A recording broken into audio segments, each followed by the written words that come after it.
Today we're going to be talking about painkillers and whether or not you should use them to increase your range of motion while stretching. The idea here is that if you can't feel pain, maybe you'll be able to stretch your body further and that'll help you get more flexible over time. Is this a good idea? Is this a strategy that I should be using? Let's talk about it in this video. If you're ready, let's get ready to think right, move right, and feel right. First things first, I got an email from somebody who fell and broke some bones in their hand and wrist. They had some surgery to repair it, and after 3 days they were off the painkillers, and then they said, hey, should I keep taking painkillers to make sure I can keep stretching? Because that's what my sister's doctor said years ago when she broke something. And her doctor said, hey, you should just keep taking painkillers so that you're able to stretch and improve your range of motion again. I've also heard people talk about using painkillers preventively before they go on bike rides or runs so that they don't feel pain, so that they can achieve more while they're doing their workouts. Now, does this make sense? Is this safe? Is this something that you should consider? Let's talk about some of the reasons why I think this is really ultimately a terrible idea. First of all, we need to understand why you feel pain in the first place. It's not like pain is some useless sensation that you don't have any need for. Pain is a warning signal. It's a signal to you that you need to pay attention. So if you remove this warning signal, what is going to happen? Well, you're going to crash into whatever problems pain was trying to warn you about.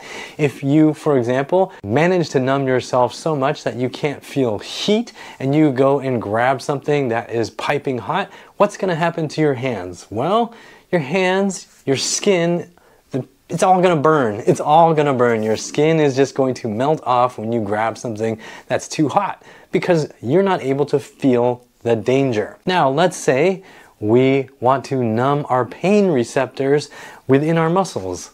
Let's say we don't want to feel when we're reaching the end of our range of motion and we use painkillers to numb it. What's gonna happen? Well, we are going to overstretch. We're going to go too far. We're going to go too far beyond what our muscles are currently capable of. And then you could rip or tear something in your body because you couldn't feel the warning to begin with. So if you are considering using painkillers, you need to recognize that this is a major risk. You may hurt yourself because you can no longer accurately feel what's happening with your body. Which brings me to problem number 2, and that is you can't accurately feel what's going on with your body, so you're not actually going to be developing any skills when you're trying to get more flexible and mobile. The reason I emphasize the word skills is because your ability to move your body in different positions, that's a skill. Yes, there are muscles that need to loosen and lengthen to allow you to get to certain positions, but you also have to fire certain muscles to make sure that your body feels stable as you get to those positions. And if you are constantly numbing your body's feedback mechanisms, then you are no longer able to build your skills as effectively. That's like if I wrapped my hands up in padding and tape and then tried to learn how to type by touch or play piano. If I have no feedback from the things I'm trying to use to accomplish some task, I'm not going to be able to accomplish it very effectively. Now, you may be thinking, well, yeah, but it's not that big a deal if I can't feel the muscles when I'm actually trying to use them. And my answer to you is, you're just plain wrong. If you've ever had the misfortune of taking Vicodin, then you know what it feels like to be swimming through space and slurring your speech because your body is not talking to your brain in the same way, and things are getting a little loosey-goosey and numb and weird and filtered and if you interfere with your brain talking to the muscles in your body, you're not doing yourself any favors. And finally, the third reason why I think painkillers are a bad idea as a preventive measure is because they have lag. If you take a pill, it's going to last several hours, and in that several hours, you are numb, or at least somewhat numb, to the normal functioning of your body. And so if you go and you start hiking or biking or running for long distances where you aren't feeling for feedback from your body because you can't feel that feedback, then you are missing key pieces of information that will help you fix your body in the long run. So for example, if you're somebody who has trouble when they go for runs, the knee starts to hurt, and it's always the same knee and it's always around after about a half mile, and you take pain pills, you are not going to notice that there's a problem brewing, and you're going to think, oh yeah, I'm fine. It's all good. I can just keep on pounding through this, and you're going to make your problem progressively worse because you're no longer getting that pain signal.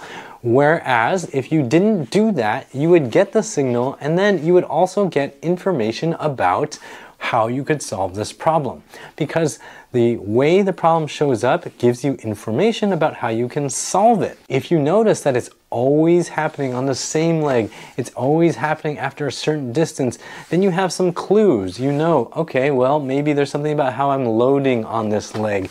Maybe there's something about how this hip is not functioning. Maybe it's something about this hip not functioning, or this leg not functioning and forcing me to load onto this other leg in a certain way that causes failure after about a half mile. If you are numb to all this, you're not paying attention, you're just not going to get all this useful granular data. Now, let's say you take these pain pills before you stretch. Well, okay, cool. You managed to increase your range of motion during the stretch, but you couldn't really feel what was actually preventing you from comfortably getting into the position on a normal day. So maybe you had some pinching pain that would have been happening on the closing angle of your hip, but you didn't really notice because you were nice and numb, and so you just went through it, and then you did a couple other stretches. Maybe you did some pigeon stretches, or you did some quad stretches, or whatever. You did your whole stretching routine, and then 4 hours later, when the pain pills wear off, you feel stuff hurts, but you have no idea which of the stretches might have hurt you. You have no idea what you did that is now flaring things up, and now you're going to go take more pain pills to numb it so that you can, again, not know how to solve the problem in the long run, and you'll just be popping pills that kill your liver. So to put it as succinctly as possible, you should not be taking pain pills as a prophylactic measure. They should be used as short-term measures only. You should definitely not be taking opioids as a preventive measure because you will get addicted, and that is not a fun path. And you don't really want to be taking other types of painkillers just casually loosey-goosey because they taste good. They are not a good long-term solution, which is why I often say don't get caught in RIPs, rest, ice, injections, pills, and surgery.